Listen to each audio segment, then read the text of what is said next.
آج بھی ہم دیکھتے ہیں کہ سازشیں ہوتی ہیں، اور یہ جب سے اسلام آیا اسی وقت سے اسلام کے خلاف سازشیں ہیں کہ کس طرح سے لوگوں کو روکا جا سکے، اور پھر ایسی ہستیوں کے بارے میں بھی کوشش کی جاتی ہے کہ جیسے ان میں کوئی ہم تفریق کر کے اور مسلمانوں کو کوئی تقسیم کر سکیں. تو اس پر باقاعدہ باہر سٹڈیز ہوتی ہیں کہ کہاں سے، حتیٰ کہ قرآن مجید کے بارے میں بھی انہوں نے کوشش کی کہ ان کو ہم تقسیم کر سکیں. تو کیا چیزیں ہیں جس پر ہم نے توجہ رکھنی ہے تاکہ ہمارے درمیان اتحاد رہ سکے، ہم متحد رہیں؟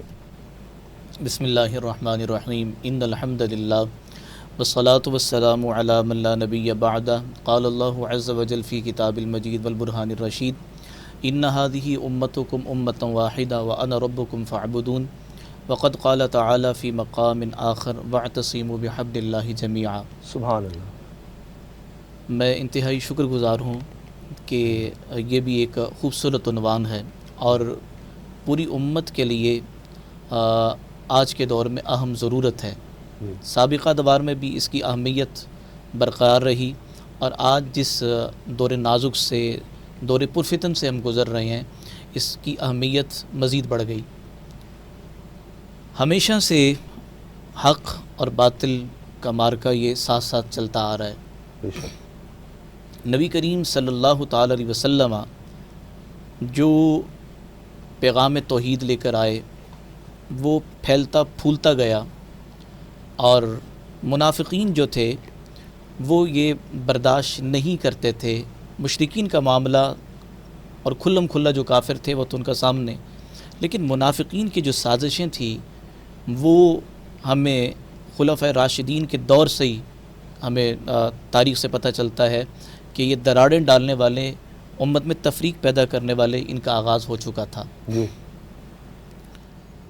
میں اسامہ بھائی یہ عرض کرنا چاہوں گا کہ آج کے دور میں بالخصوص ہم اپنے بر صغیر پاک و ہند، پھر خاص طور پہ پاکستان کو اگر دیکھیں تو یہاں چونکہ مذہبی حوالے سے بات چل رہی ہے، اگرچہ تقسیمات ہماری صوبائیت کی بنیادوں پر بھی ہیں، لسانیت کی بنیادوں پر بھی ہیں، گروہ بندیاں قومیت کی بنیادوں پر بھی ہیں، لیکن مذہبی حوالے سے ہم زیادہ تقسیم کیے گئے اور شدت پسندی اس قدر ڈالی گئی کہ ہم یعنی میں دوسرے اسکول آف تھاٹ والے کو سلام کرنے کا روادار نہیں ہوں.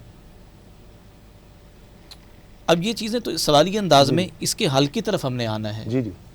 جو آپ اپنے انٹرو میں بات کی، وَاعْتَصِمُوا بِحَبْلِ اللَّهِ جَمِيعًا، اللہ کی رسی کو مضبوطی سے تھام لو.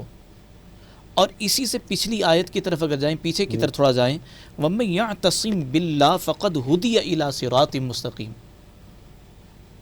جس نے مضبوطی سے پکڑ لیا اللہ کو تو صراط مستقیم کی ہدایت اسی کو دی گئی. سبحان اللہ، سبحان اللہ. اور پھر اس آیے مبارکہ میں وَاعْتَصِمُوا بِحَبْلِ اللَّهِ جَمِيعًا، اللہ کی رسی کو مضبوطی سے تھام لو، قرآن مجید کو مضبوطی سے تھام لو، امت قرآن پہ یکجا ہو جائے، امت قرآن پہ متفق ہو جائے.